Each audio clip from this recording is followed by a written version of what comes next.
Bom dia, boa tarde, boa noite. Mais um episódio do Investimento à Beça. Hoje com o meu amigo Marcelo Guterman, aliás, meu co-organizador, companheiro de luta. A gente vai falar sobre o livro de fundos ainda, hein? Já vai ficar aqui, ó, dá até para ficar em pé, Guterman, tá vendo? O livro é tão grosso que fica em pé sozinho. Tudo bem, Tudo Guterman? bom? Como é que você está? Tudo certinho? Tudo Bem, não é a tranquilo. primeira vez que você vem aqui, mas se apresenta, por favor. Bom, Deixa meu eu... nome é Marcelo Guterman, Ah, sou Product Specialist na Franklin Templeton e tenho alguma estrada aí no mercado financeiro e também como professor de finanças, né? Sou autor de 2 livros, Finanças do Lar e Descomplicando a Economês, e estamos aqui para bater um papo, né? é isso aí mesmo. Estamos aqui para conversar um pouquinho. Hoje aqui a gente vai falar um pouquinho sobre economia e mercado financeiro. Então a gente vai começar com um assunto do momento, né? Que é, a gente está gravando hoje aqui, é dia 10 de dia março, 10 de março, terça-feira. uma É terça, bom falar o horário também, é, porque pode meio-dia e 47, isso, tudo pode mudar, né? tudo pode mudar. Mas, Walter, mas estava conversando um pouquinho antes aqui de começar sobre como é que o mercado está mais ou menos volátil, do ponto de vista não sei o que e tal. E temos aí agora Irã. Tivemos há pouco tempo Venezuela, tem um tarifaço, agora tem Irã e Estados Unidos aí. Como é que você está vendo aí? Parece que o geopolítica entrou no radar de vez e vão se multiplicando os eventos que acontecem aqui e acolá. Como é que você está vendo a economia nesse cenário? E aí até já coloco uma pimentinha aqui, que semana que vem é super quarto, né? Verdade. Bom, é sempre interessante porque os clientes sempre perguntam sobre eventuais eventos geopolíticos que podem eventualmente influenciar os mercados. Isso, a gente está em março, né? Então, normalmente quando a gente projeta o ano seguinte, sempre se tem essa curiosidade, essa pergunta que vem dos clientes sobre eventos geopolíticos. E eu sempre falo a mesma coisa. Evento geopolítico, tudo pode acontecer, a qualquer momento. Isso não entra na sua equação daquilo que vai acontecer no ano seguinte ou no período seguinte da análise. O que a gente consegue projetar é, dadas as condições macroeconômicas, aquilo que pode acontecer com os preços dos ativos. Agora, evento geopolítico é muito difícil de antecipar. Tanto que nós, se você for olhar no Polymarket, né, lá no, depois, de vez em quando eu dou uma olhadinha, que é o site de apostas de eventos, o, o evento de queda do regime no Irã, ele começa a aumentar de probabilidade em meados de janeiro. Tá bom, mês e meio. Exato, Tá bom. mês e meio atrás. Ou seja, quem estivesse olhando no final do ano passado não estaria vendo esse evento. E isso é que eu acho que é interessante. A probabilidade ela aumenta, ela atinge um certo pico ali no final, início de fevereiro, tal, quando o Trump começa a ameaçar, né, começa a juntar navio lá perto do Golfo Pérsico, e tal. E quando a invasão efetivamente invasão não, né, os bombardeios efetivamente começam a acontecer no dia 28 de fevereiro, tem um pequeno spike e depois volta. Hoje nós estamos na mesma probabilidade que estávamos em meados de janeiro. Parece que não aconteceu. Só que está tendo uma guerra. Exatamente, só que está tendo uma guerra. Agora que está no meio, a probabilidade é baixa. A probabilidade não é que é baixa, ela não aumentou, né? Porque você poderia esperar, pô, mas dado que efetivamente se materializou um cenário, né? Pô, daqui a pouco vai cair. E não é isso que está no mercado de probabilidades, né? No mercado de eventos, não é isso que está precificado. Então, tudo isso só para dizer que é sempre muito difícil você primeiro antecipar esses eventos e depois desenhar a trajetória de preços de ativos com base nos eventos, porque são múltiplas, a árvore de escolha é muito grande, né? Muito diversificado. Podem acontecer muitas Que nem coisas. desastre natural, sabe? Exato. Meio É, Não dá para o, modelar, né? Vai ter um o desastre exemplo natural. que eu dou normalmente é, bom, o que o Trump fez foi, na mesa de bilhar, de repente deu uma tacada, sabe aquela tacada assim, muito objetiva, só Tá. para espalhar as bolas, foi basicamente o que ele está fazendo no Irã. O pessoal tenta vestir, né, com uma estratégia, não, putz, porque ele está querendo enfraquecer a China, ele está querendo derrubar o regime, ele está querendo um monte de coisa, mas do jeito que foi feito, não está claro nenhuma dessas coisas, né? E as bolas estão todas espalhadas e agora ainda estão batendo, né? Você não sabe onde vão parar, né? Ainda estou batendo, exatamente. Não sabe que envolve outros países do Golfo Pérsico, envolve Turquia, envolve a própria China e Rússia, né, essa dualidade, envolve os aliados no Pacífico, porque o problema da exportação de petróleo bate primeiro no Japão e na Coreia, antes de bater na China. Né? Então você Eu tem tinha uma. falado do Japão, o Japão é muito dependente. Exatamente, o Japão e a Coreia, né, os dois. Tanto que você olha as bolsas lá, estão sofrendo mais, né? Tudo bem que a Coreia tinha subido muito. Mas o fato é esse, você tem consequências não intencionais de todo esse processo que é muito difícil de antecipar. Tá. Tudo isso para dizer que nós estamos no meio, e assim, para complicar, Ainda tem para complicar mais? você tem um ator que é tudo menos racional, que chama-se Donald Trump. Né? Eu Um li cara. um colunista de com o título de uma forma muito boa. Irã usa a tática do caos para enfrentar a tática do louco. Basicamente isso. Achei ótimo esse título. Vamos bombardear tudo aqui para ver o que sai, né? Eu não sei exatamente o que pode sair, mas uma coisa, sei lá, pior do que a gente já está, não dá para Vai ficar, ficar, né? né? Então, Tiririca, né? vamos, Tiririca. vamos adotar a tática do louco também, para ver se alguma coisa sai do lugar. Então, isso. Acho que Israel tem um objetivo muito claro ali, né? Que é desestabilizar o Irã, enfraquecer e tornar-se a potência hegemônica na região. Estados Unidos, não, a gente não sabe se é simplesmente apoiar Israel ou tem outros objetivos, porque não fica claro. E o efeito disso tudo, mais claro, é o preço do petróleo, que Que acaba também, sendo. também. Então, pois é, a gente está até conversando na hora do almoço, né? Como o preço do petróleo vai a 120 e volta quase US$ 40, porque o Trump falou, parece que a gente está meio que já no fim da guerra, né? Eu nunca fala assim, Mas, já estamos no fim da guerra, amanhã às 14h40 vai acabar a guerra.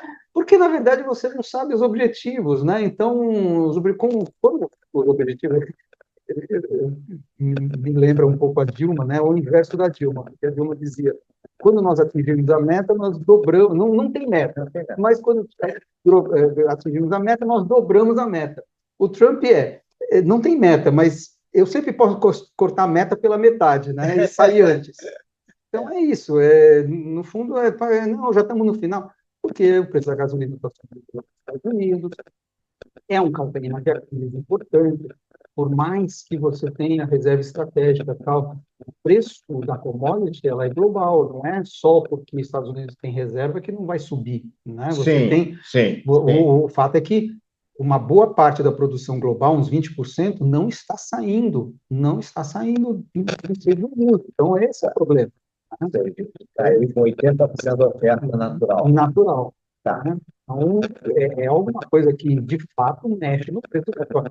Se não se resolver isso, porque uma coisa é o Trump dizer que acabou a guerra, outra coisa é você reabrir o indústria, Sim, normalizar. sim, sim. Né? Porque o Irã pode simplesmente ele fala, ok, me dá garantia, sei lá, X. Não sei. Então, Tem são grupos muitas peças terroristas. móveis. Né? Isso, tem grupos terroristas É, independentes. o cara resolve, tá bom, É, então o Irã pois é. sucumbiu, tá bom. Eu vou continuar atacando o posto de luz. O cara se joga lá, vê um avião que tá lá no meio, um navio perdido. Se eu for chutar alguma coisa, eu acho que é um evento, é um ano. Não é da natureza do Trump manter uma pressão. Ele demonstrou, né, nesse período, desde que ele assumiu o segundo governo, que ele gosta de ações rápidas e objetivas. Né?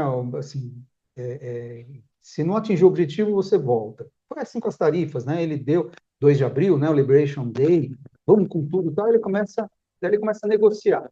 Mesmo que não tenha ganho grande coisa, ele anuncia grandes, né, vitórias, tal, para voltar atrás, em países específicos, e assim vai. Né? Então, foi com o Brasil assim também, Sim, né? Ele a voltou estratégia do atrás, fanfarrão.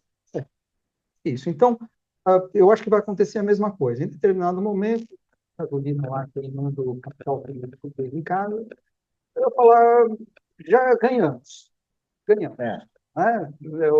O jogo de cartas é ele que faz as regras, então ele disse que ganhou e acabou. É isso, vai acabar assim. E o preço do petróleo talvez demore um pouco. Eu acho que é diferente, tem feito um paralelo muito com a guerra da Ucrânia. Né? Porque tá bom. também o preço do petróleo foi até uns 120 e tal, depois voltou para uns 100, mas ficou nos US$ 100 durante vários meses. Eu acho que é um pouco diferente aqui, né? Porque você tem, no caso da Ucrânia, você tem um governo russo, né, que certamente tem muito mais resiliência, né, no seu objetivo. Aqui não, aqui eu acho que vai terminar.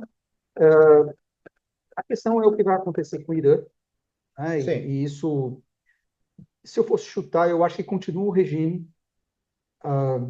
seja com o filho do Ayatollah, seja com o outro, mas o regime, na maneira como ele está montado, ele continua existindo, ele continua comandando o Irã, talvez com mais mão de ferro do que antes, né? Porque, enfim, a não ser que acho que uma saída lá Venezuela é um pouco mais difícil, né? Em que você tem é, um outro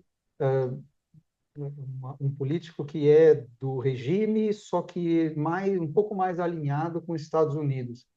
Parece ser mais difícil isso, né? Pela própria natureza do regime iraniano, mais ideológico e tal. E aí volta ao normal, um pouco, talvez um pouco mais enfraquecido. A questão do programa nuclear voltou várias casas, né? Eu acho que sim. isso Já é uma já, vitória, tá? Porque já é uma vitória, né? Então, você teve o bombardeio lá em junho do ano passado, teve esse bombardeio agora, eu acho que volta algumas casas. Termina, não termina, porque é um problema, vai ser recorrente. Mas do que interessa para investidor, que é preço do petróleo, eu chutaria, né, isso é um chute, que volta, questão aí de uns 2 meses aí pelo de menos fica janela, né? nesse. Acho que não volta para 60 e pouco, A talvez, 60, eu acho difícil, né? né? Mas Voltar lá fica aí para os nos 60, 80, por isso. ali ele fica, né? Mais ou menos, É. tá? Agora, essa questão do Irã, Gutermann, ela Agora, se. Ah, só uma observação, isso aqui é opinião pessoal, não é da sim, casa onde eu sim. trabalho, Não, que a né? conversa é Hudson e Marcelo Nunes, Exatamente, é pessoal, pessoal. só para deixar Agora, claro. a gente hoje, no fim das contas, a gente tem, já vinha, né? Depois da Covid, Rússia com Ucrânia, aí Israel com Hamas, aí o Trump, tarifaço do Trump, mas a Venezuela, que acho que para a economia é feito nulo, e Uhum. agora Irã. Né? E aí, Irã com Israel, que também está atacando o Líbano direto. De alguma maneira, embora a gente não consiga modelar, colocar o risco geopolítico, dá para dizer que tem uma variável nova, né? Porque da Covid para cá, a gente já abriu 3 conflitos, né? Pode ser. Eu estou tentando aqui lembrar pré-Covid, de algum conflito mais duro, né? Três ao mesmo tempo. Ah, e ainda É esqueci que, uma coisa que eu escrevi no artigo semana passada. Tem o Paquistão lá com sim, é uma mas potência. isso, enfim, o Paquistão está super brigando com a Índia, né? É só uma questão, né? No caso, com o Afeganistão. É, Os riscos sempre existiram, sempre estiveram aí. É uma questão de materialização, né? Eu acho que o 7 de outubro foi um ponto, um turning point importante, né? Porque tirou Israel de uma posição mais passiva e justificou, digamos assim, uma postura muito mais agressiva na região. Então, isso acabou levando a vários outros eventos, né, posteriores. Então, eu diria que o 7 de outubro é um turning point importante, pelo menos nessa região. A invasão da Ucrânia, com certeza, mas vamos lembrar, antes disso, teve a invasão da Crimeia em 2014. né? Ah, sim. Que ficou dito pelo não dito, né? Na época, o governo Obama, na própria Síria, o governo Obama desenhou uma linha vermelha. O Bashar al-Assad passou por cima da linha vermelha, não aconteceu Era, porcaria nenhuma, eu né? Que sou foi daltônico, o né? uso, exato, o uso lá das armas químicas, tal, não aconteceu porcaria nenhuma. Então, houve tensões também. É que, de fato, eu diria, a guerra da Ucrânia, mais o 7 de outubro e aquilo Que veio, né, né? que veio depois, foram eventos mais geopolíticos, né? É. Olha, é interessante observar que, sim, eventos geopolíticos importantes, tal, mas do ponto de vista de preço de ativos, né, e de macroeconomia, mudou muito pouco. Se você olhar em termos de ciclo recessivo, Contrário, né? exato. Você tem as bolsas globais batendo recordes, né? Ah, eu diria que a IA, a inteligência artificial, é mais importante para a precificação, tem sido mais importante para a precificação de ativos do que o evento geopolítico, né? Isso acontece no evento. Ah, vou atacar aqui, vou atacar aqui, né? É Exatamente. só para distrair, né? É. Então, por enquanto, né, nós não, óbvio, tem um spike, né, no momento, aquela coisa, putz, será que isso aqui vai, mas na dúvida não teve muita influência sobre o preço de ativos de maneira estrutural. A gente até estava conversando, né, os eventos de 2008 a 2011, né, Ah, a grande crise financeira, a quebradeira do banco e tal, foi muito mais transformacional para o mercado do que a invasão da Ucrânia. sim, mas ali parecia realmente, era um momento meio, o mundo vai quebrar, né? Isso, Foi no mundo vai quebrar, exatamente. para de 29. Isso, o Castelo de Cartas está desmoronando aqui, tudo que está, todo o esqueleto, né, do sistema financeiro global está evaporando, né? Então, Então, esse é de fato. Mas só para dizer que eventos geopolíticos ocupam muitas manchetes, mas você vai olhar em preços de ativos, o ouro é um que de fato a gente tem visto uma evolução bem importante, mas por conta não desses eventos geopolíticos, mas de uma migração dos bancos centrais, um movimento de diversificação dos bancos centrais em relação ao dólar, em relação a treasuries, falasse um pouco disso. né? Mas isso digamos, não depende de eventos geopolíticos, é um movimento geopolítico de longo prazo. Né? Mas você atribui. Fica nesse teu gancho, então, porque tentando separar em questões que às vezes são meramente conjunturais, aconteceram e tal, aí daqui a pouco supera, foi 120 que eu para 80 e tal, e daqui a pouco o cara olhou para o lado, depois voltou para a mesa dele. A questão do ouro, vou até botar duas questões. Vamos falar do ouro primeiro. Tem a questão da IA também, mas vamos fazer o segundo, essa é o segundo ponto. A questão do ouro parece uma tendência, né? Ela já está há um bom tempo com o ouro não abatido, os analistas falam, não, o ouro continua subindo. E o ouro está esticado, ele continua subindo. E o ouro já subiu, continua subindo. Você vê isso como atribui isso muito à chegada do Trump, uma certa desconfiança em relação aos Estados Unidos, atribui ao mundo, a algum momento, preocupado com o tamanho da dívida americana, o que se atribui? Eu acho que é uma mistura dessas coisas assim. E o movimento de diversificação. Tem demanda e oferta. Tem mais demanda do que oferta de ouro, falando óbvio.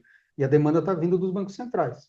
Os bancos centrais, o próprio Banco Central brasileiro aumentou a sua exposição a ouro, hoje é 5% das reservas. Era quanto, mas mesmo? Nós Dois, estamos três, falando quatro, 2, três. 3, Tá né? bom, quase dobrou. Isso, Seja isso. Tá. né? Não é muito, né? Só 5%, não é Bom, muito, dobrou. mas Dobrou. tem uma demanda, e a oferta é limitada. Então, você tem um desequilíbrio e isso pega o preço do ouro para o outro patamar. E eu acho que é uma mistura dessas coisas, né? É um certo desconforto com o tamanho da dívida americana, que o pessoal não está, o sistema político americano não está lidando com isso, né? É um governo Trump que, uh, meio sem direção, meio sem, né? meio errático, né? Então, você tem aí uma diversificação e o ouro acaba sendo essa... E é interessante, né? Porque normalmente as pessoas faziam a relação, e havia, sim, uma certa correlação entre ouro e Bitcoin, né? E essa relação se quebrou, né? Isso aí é uma tese que até a BlackRock defende, né? Quer dizer, também defende, né? Sim, Que é de que o Bitcoin seria um ouro o digital. ouro digital, exato, porque você tem limitação de oferta, e aí, com a demanda cativa, você iria só para cima, né? E uma moeda que não depende dos bancos centrais, né? Então, você não depende de geopolítica. Só que não está sendo bem assim, né? Não está sendo bem assim. O Bitcoin, ele, qual o ponto? O ouro, isso é uma coisa que vale para a inteligência artificial, depois a gente pode entrar nesse. Nós somos seres humanos ainda, né? A gente depende de coisas físicas, depende de coisas físicas. O ouro é uma coisa física. Você põe lá no cofre, né? É, talvez seja algo muito old school, né? Uma cidade, enfim, que a gente, talvez as gerações mais novas não dependam tanto dessa percepção, mas a gente gosta do livro impresso, né? A gente gosta das coisas físicas. Ah, mas o dinheiro não é físico. Mas é uma representação de algo físico, né? Você sabe, tem as notas, né? Sim. É representação de algo físico. Então, o ouro, o Bitcoin, na verdade, é um pouco. O que exatamente é isso? Né? E pior, você não consegue comprar nada com Bitcoin. Com ouro você consegue. Não é que você chega com uma barra de ouro. Mas o Silvio Santos já dizia, quando ele entregava a barra de ouro para o professor, vale mais do que dinheiro, porque, de fato, você consegue, eventualmente, trocar aquilo num banco, né? Vender e conseguir dinheiro para comprar as coisas. O Bitcoin não é especulação, ele não atingiu ainda, talvez, eu acho que vai ser de algum dia, o status de moeda, né? E o ouro já foi moeda no passado e pode vir a ser moeda no futuro. Aí é uma reserva de valor. Até hoje é reserva de valor. Você tem o ouro em casa. Exato. Só tem um brinco de ouro. Isso. Dá para botar no prego. Dá para botar no prego, exatamente. Exatamente. Pega de conta. Okay. De repente, sei lá, cai a ficha. E é interessante ter acontecido isso com o Bitcoin, justamente quando o mercado foi institucionalizado. Você começou com os ETFs, né? E aí, pô, hora que começou com os ETFs e o investidor institucional pôde começar a comprar, fazendo, não, agora é a idade adulta do Bitcoin. Né? Atingimos a maturidade. Só que não, porque ele não serve para nada. Ele não serve para. Ele não é unidade de conta, não é meio de troca. E uma coisa que não é nem unidade de conta, nem uma meio de troca, ele não consegue ser reserva de valor. Então, não é uma moeda. Nem para né? Você troca quando você quiser. Então, Né? mas esse é o Mas a gente ponto. O meio de troca É. com quem aceita a volatilidade do negócio. Com a volatilidade desse jeito, tem como. Meio de troca. Inevitável. Mas eu queria puxar o gancho da IA, como o nosso tempo aqui é curto, temos que tentar levar o assunto aqui, senão passa batido. Eu tenho visto, depois a gente começa a falar de Brasil, mas eu vinha, antes de chegar no negócio do Irã, eu estava vendo as notícias de jornal e estava muito, assim, para mim, ainda estranho. Inteligência artificial vai mudar a produtividade, vai aumentar. Daqui a pouco, a inteligência artificial vai destruir os modelos de negócio só plástico. Porque os bancos vão acabar, não sei o quê. Aí depois eu entendi. Aí daqui a pouco vem, não, vai faltar energia para a inteligência artificial. Como é que você está? Você está achando engraçado. A mesma tese que diz que vai mudar o mundo todo com a microsoft, diz que os negócios nós vão acabar. Porra, vamos escolher um lado aí, vai. Pois é, não tem dúvida que a inteligência artificial é um veículo assim, importante, né? É uma ferramenta poderosa para fazer uma série de coisas. Eu comparo isso com o advento da internet. Na internet foi exatamente a mesma coisa. Você teve um frenesi, né, lá no final da década de 90, que deu a bolha do Nasdaq, né, a bolsa despencou depois e tal, porque os valuations estavam muito esticados, todo mundo Sim. trazia valor presente, um negócio que ia acontecer sei lá quanto tempo depois e tal. Parece que alguma deve ter 40 anos. Pois é, o negócio muito puxado. E aí, só que, de fato, mudou. Mudou o mundo. Pensa, a quantidade de coisas que hoje dependem da internet é um negócio. Isso, não tem mais linha fixa, né? Todo mundo conversa via voice over IP, né? É um negócio meio. Não tem. Várias coisas desapareceram, né? Muitas coisas se simplificaram.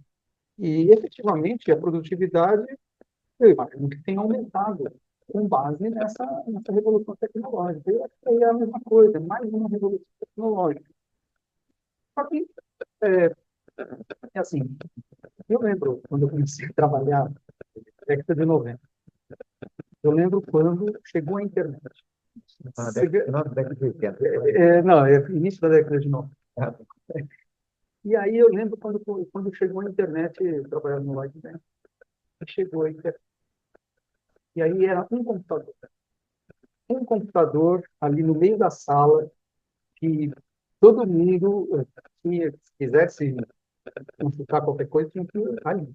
Por quê? Porque segurança, né? Você vai abrir a porta ao mundo, né? A internet é uma coisa pública, né? Então, com muito cuidado, né? Põe lá um computador e tal, e aí agora todo mundo tem no seu computador, demorou alguns anos, todo mundo tem no seu computador internet, mas também você não pode, não é que você pode fazer qualquer coisa, porque, né? Então é assim, onde eu quero chegar? A adaptação dos avanços tecnológicos pelas empresas é muito lenta, porque você tem, primeiro, uma cultura que precisa se adaptar, e você tem questões de segurança. Então, a IA vai ser uma ferramenta muito importante, mas não é amanhã. Outro dia saiu, você deve ter lido isso em algum lugar, esse Training Research, né, que escreveu o mundo daqui a 2 anos. Desemprego a 10%. É quase um Blade Runner. Exato, um cenário assim de Blade Runner, exatamente. 2 anos. Não vai acontecer em 2 anos. Em 2 anos, eu não estou dizendo que os modelos não vão ficar mais poderosos. De fato, tem sido bastante veloz, né, o desenvolvimento. Se bem que aqui eu também vou colocar só um grãozinho de sal nessa velocidade. Eu comparo muito com a TV 8K.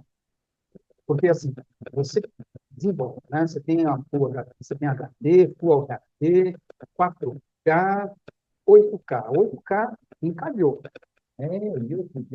Encalhou. Só tem uma fora fazendo. Exato, só tem a Samsung fazendo e não tem demanda tal, porque as pessoas não veem mais diferença entre a 8K e a 4K. Mesmo a 4K, sinceramente, eu não vejo diferença entre 4K e Full HD. Para mim é a mesma coisa, está velho, mas enfim, é isso. O desenvolvimento desses modelos mais avançados vai chegar um certo momento em que fala assim, bom, what else? Né? Porque, de fato, você olha hoje o que esses modelos podem fazer, é maravilhoso. Sim. A não ser que, de fato, eles substituam o ser humano naquilo que o ser humano tem de essencial, que é a intuição, que é a capacidade de se adaptar Aí esse é o Blade Runner. Exato. Aí virou um ser humano. Exato, um humanoide, né? Eu, aí, cada um tem sua opinião, não vou aqui polemizar. Mas o fato é que haverá essa evolução, mas as empresas vão ser lentas na hora, porque as pessoas têm que adaptar seus modos de trabalho, né? Tem gente maravilhada, eu mesmo uso IA no meu trabalho, né? Pois é, para desenhar fazer um código lá no Excel, né? Pô, é super. Só que você vê que tem limitações? Porque ele não pensa. Quem tem que pensar é você. Você tem que desenhar um prompt, né? Específico, tal, que ele faça o negócio. Mas, enfim, sem querer, novamente, polemizar. O fato é que a IA, e eu acho que é isso que mexe com o preço do mercado, né? Porque, de fato, hoje você tem muito valuation estressado, né? Muito alto e tal. É justamente isso. É trazer valor presente, um negócio que vai demorar muito tempo, né? Para se adaptar. Daqui a 20 anos a gente vai ver. E não é daqui a 2 anos. Eu concordo plenamente com você. E sempre tem uma frase, que eu não me lembro se era daquele livro do investidor inteligente lá do Benjamin Garra, né? Um monte de gente já foi fazer novas edições, né? E tem uma daquela lá que um cara fala que, se você olhar essa década de 60, ninguém tudo, empresa aérea, assim, um negócio tanto, né? Todo mundo, na verdade, vai ver que estão todas quebradas, né? Você pega realmente nos anos 2000, todo mundo achava que qualquer coisa de internet ia dar muito certo. Cadê a rua? Cadê a AOL? AOL, cadê? Não, deu certo. Deu certo para todos. E quanto tempo demorou Exato. para dar certo? E que modelo de negócio? No final do dia, é tudo uma questão do modelo de negócio. O ChatGPT, como é que vai ganhar dinheiro? Vai ganhar dinheiro só nos 20 dolinhos que você paga? É isso? Se for isso, não vale isso que está, né? O pessoal está apostando em outro modelo de negócio. Qual modelo de negócio? Não é só. Até porque, às vezes, não são todas, você tem o pacote gratuito, né, para todas, né? E quando eu vou usando uma de cada, Exato. diferença. Não, bom, Isso aqui é melhor. putz, tanto assim, na boa, sério. Para uma consulta que você fez no vídeo, depois da semana que vem, o outro já está melhor do que estava anterior. Então, a corrida também que não termina, né? Exato. Vou falar rapidinho de. Rapidinho não, tem que mas dando um pulinho agora para total. Brasil. Semana que vem temos Brasil Copom, né? Estados Unidos só tem o FED. Mas falando de Brasil, tem uma aposta forte de 0,5%. Tinha uma aposta forte de 0,5% aí. O que você acha sem alinhação? Estamos ainda com 0,5% na mesa, tem muita dúvida. Como é que você está vendo o cenário? E aí, já deixa a segunda pergunta junto, que é o fiscal no ano da eleição. Que horas são? São Vamos lá, 13 horas e 19 13 horas e 19 minutos, dia 10 de março, É. com a guerra no Irã desse jeito, é 0,25. Digamos que, de fato, termine amanhã, esse petróleo volta lá para os US$ 80, de maneira mais firme, 8,75 e tal. Aí eu acho que tem espaço também. É isso, vai depender disso aí. O Banco Central precisa encontrar uma boa desculpa com o fundamento. Eu acho que estava meio que programado. Todo mundo está esperando, mas a curva de juros já não está precificando isso, justamente por causa do spike no preço do petróleo. Então, que de fato atrapalha bastante. Você põe lá nos modelos e você vê o câmbio. Até deu uma desvalorizada, 5,25, né? Por aí. Não é por conta disso, né, que o Banco Central deixaria de dar o meio. É mais a questão do preço do petróleo. Petróleo ficando ali 75, 80, 75, eu acho que ele começa com meio e aí toca para o próximo cupom.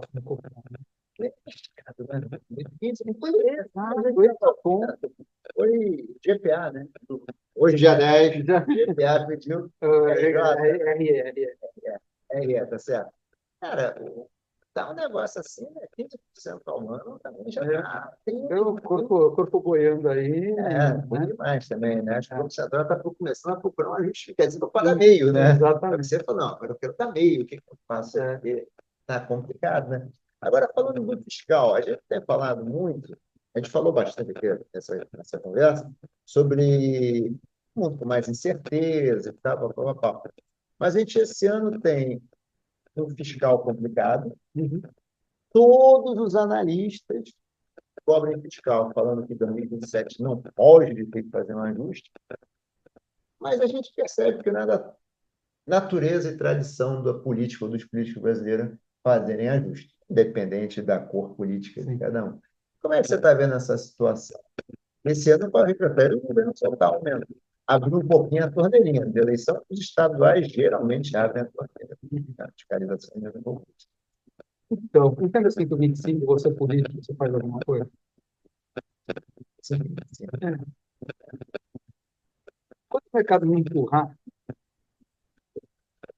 a conclusão é, o mercado tem que piorar para ter algum movimento nessa linha. E é fácil de entender por quê. O Brasil não está sozinho nessa. Você tem todos os países, a gente acabou de falar dos Estados Unidos, Sim, né? Então, todos os países encalastrados, com dívida que carregam a Covid, né? Então, assim, é óbvio que o nosso complicômetro é que a nossa taxa de juros real de equilíbrio é muito mais alta, sim. né? Então, na hora de o problema é o carregamento da dívida, não é nem tanto o tamanho da dívida, é o carregamento. Você tem Ano passado foi um trilhão, entendeu? então, pois é, o que teria que ser feito uma, alguma sinalização para que você conseguisse convencer o mercado de que a taxa de juros real brasileira é mais baixa, de equilíbrio, né? É mais baixa. Essa é a mágica, não é tanto óbvio, colocar a dívida numa trajetória de convergência, né, e não de divergência e tal, tudo isso é importante. Mas no final tem que bater na taxa de juros real de equilíbrio. Então, se você conseguisse, por alguma mágica, aumentar o produto potencial, né, falar assim, não, agora o Brasil não cresce a 2% ao ano, cresce a 3% ao ano, 3,5% ao ano. Assim, opa, o crescimento, com o crescimento eu consigo ter uma taxa de juros real mais baixa. Então, esse é assim, dado que nós estamos num contexto em que todos os países estão endividados, e mesmo assim o dinheiro do investidor está vindo para cá, assim, por que eu me mexeria? Gostoso, né? Então tem que deixar de estar gostoso. A gente teve uma janela no final de 2024, se você lembrar, tivemos uma, né, Ah, foi tá. quando O Haddad soltou o aquele Haddad plano. soltou o plano com a isenção dos R$ 5.000, né? Isso. Que ficou claro para o mercado que eles não estavam ligando a questão da dívida, e aí o banco foi para 6,30, né? E mesmo ali,